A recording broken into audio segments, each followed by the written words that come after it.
Drake, a man who's seemingly addicted to being number one, and has spent almost 20 years to build his persona, and the achievements that come with it. A rapper at the top of the game, the MJ of his era, as he would say. But this unstoppable image has now seemed to be shattered to shambles. Was it the culture vulture claims, the hidden child fiasco, or the dark allegations? The truth is, this downfall wasn't overnight, but was rather a series of small incremental moments, death by 1,000 cuts. Let's talk about it. Drake has always been an outcast. If you followed his career from the beginning and aren't a Gen Z glazer who just started hating bro like a week ago, you know very well he's faced lack of acceptance all his life. By now we all know bro's origin story, more like a villain arc the way he's perceived these days. But Drake grew up in a predominantly Jewish upbringing, which would make him stand out, as he was half black, half Jewish. I just always felt like an outsider. I went, when I was in Forest Hill, you know, it was an all Jewish school, and just being biracial, but still being Jewish, so I was like kind of connected to the kids, but like sort of distant. And when kids are young, they don't necessarily comprehend everything. Right. So it can get a little cruel and a little mean.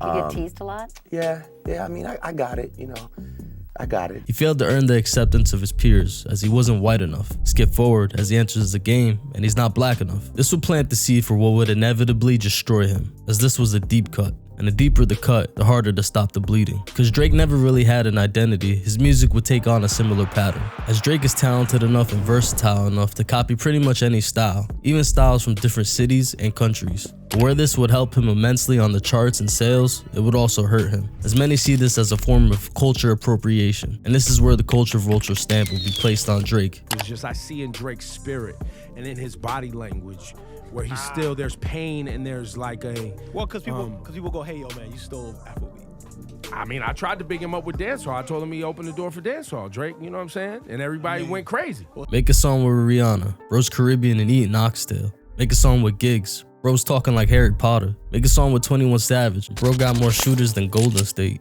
He's just a corny dude. In that new Headlines video, he looks extra corny. It's like, Drake, why are you thugging now?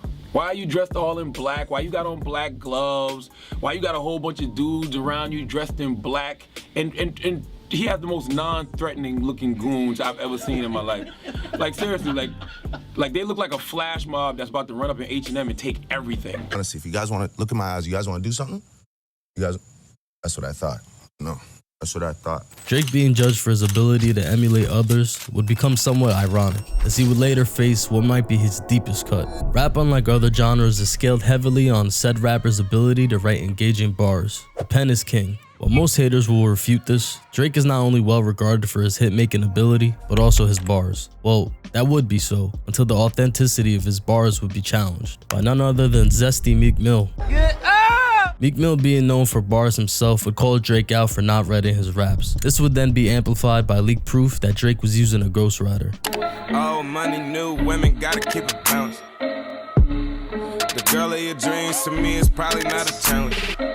Old ways, new women, gotta keep it balanced. The girl of your dreams to me is probably not a challenge. All the real live for and the fake get exposed. Pray the real live forever, man. Pray the fakes get exposed. Now this was a big deal, as not only is that a no-no in the hip-hop world, but it was verses off an album that was considered top-tier Drake. Many people would say this is their favorite album from Drake. We now also have even more leaks coming out that just double down on this. Louis bags in exchange for body bags, yeah. I'm sick of these niggas. Sick of these niggas. Louis bags in exchange for body bags, yeah. I'm sick of these niggas, hey. I'm sick of these bitches, huh. And it doesn't help when you're claiming that top spot of a genre built off writing your own stuff. Now this cut would definitely hurt Drake, as it challenged his credibility. If you talk to hip hop peers, this was the moment Drake was taken off the table completely, way before 2024. The f off the block. It was only really due to Drake killing Meek and their beef that it didn't completely finish him. Yeah, trigger fingers turn to Twitter fingers. Yeah, you getting bodied by a singing nigga. But that was just tying off the wound, because Drake being exposed would not end there. Drake would face fire after being exposed hiding a hidden child with an adult star, being exposed by none other than Pusha T. Now this news would just continue the attack on Drake's character. Like, okay, you steal people's culture, alright? You don't write your own raps, okay? But now you out here not claiming your child? Like, bruh, you're cooked, al dente. And you know damn well you was smashing shorty, cause yeah! You are silent. in all black issues, Drake. You really are. You are really, really silent. I don't hear about anything. You don't stand for nothing. You don't say nothing about nothing. You don't. That's just what it is. This would just be another cut into the man that Drake is, or rather the man we perceive him to be. Drake's inability to muster a good enough response would lead many to believe this was his first monumental L. And now I thought the thing about it that was ludicrous about the response when he said, like, I took a loss, but really because I tapped out. It's a tap out loss is a loss. Whatever version you lose at the end of a UFC fight, you're not like, well, I didn't get knocked out. I tapped out. It's a now is a now. Now's a now. So now he's taking damage, not only on the music front, but also just in general life. As the story was beyond hip-hop, it became a smear on his celebrity, just as much as his rap cred. But the more publicity, the better, right? Well, that could be said when it comes to Drake's famous stimulus package, something he'd become known for. This was basically when Drake would drop features on smaller up-and-coming artists. Now, some would see this as doing these artists a favor or putting the younger generation on. But remember, the cuts have been made, his armor has been pierced. So haters' logic is Drake's not doing this to help, he's doing this to take their audience and just continue his vulture ways. I never got a publishing check off of any Drake songs. Wait. You never got a publishing check off of any Drake song? No. I never got a single publishing check off any songs. Like, if you ask a Drake hater, that logo should be a vulture, not an owl. But there's some weight to that idea, and his actions later would support that theory. Drake just using these fresh artists to steal their following and remain relevant, something that would cause yet again further damage to his legacy. Now, I'm not gonna dive too deep into this idea because I already made a whole video on it, so check that out. But Drake has pretty much did all he can to adapt the next gen of music. He changed his look and his style. Yeah, he's still wearing those f***ing Astro Boy feet. But what's worse about it is he's dumbed down his music as well to cater to these kids who think this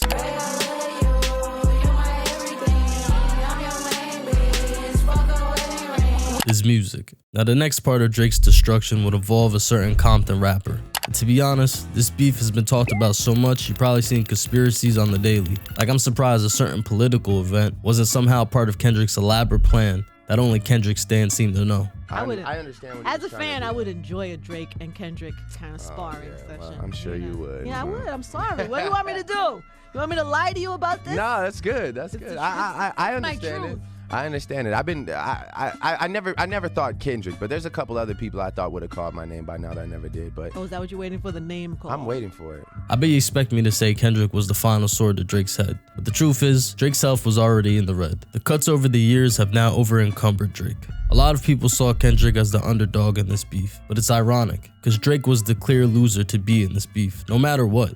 At least in the eyes of the public. Drake could have dropped anything, and it would have been met with dismissal. Especially against an artist who's clear free of any cuts whatsoever. Like, you don't really know much about Kendrick. He has a very private life. There's not much for you to call out on him. He's also been very calculated in his career. He's always made good moves. If anything, Kendrick was at a full health bar. It wasn't Kendrick himself that ended Drake, but actually Drake himself. Something that Kendrick actually says. Fuck a rap battle. This a long life battle with yourself. It was my favorite bar from him out of this whole beef. Kendrick really just pointed out the flaws that we've already been seeing. It was clear in daylight. At this point, all these cuts may have been self-inflicted, just as much as they were caused by others. Kendrick had to but blow air on Drake for him to fall. His past injuries to his character and his career would take the rest. Allegations of Drake being into young women and having another secret child, why not? Throw it in on the pile. Who cares if it's true, right? Let's be real, Drake's been acting weird towards women for years, so it doesn't help his case. People were more likely to believe anything just off that history. Drake's legacy is both something of brilliance and dude respect. He brought the game to where nobody else has. That's why you still hear Drake stand saying this beef means nothing, because he's still winning. He's still the bigger artist. He's still the numbers king. And they're right. Even with Kendrick's amazing run, but at the top of that hill is a man bleeding out, and it's a matter of time before that man falls.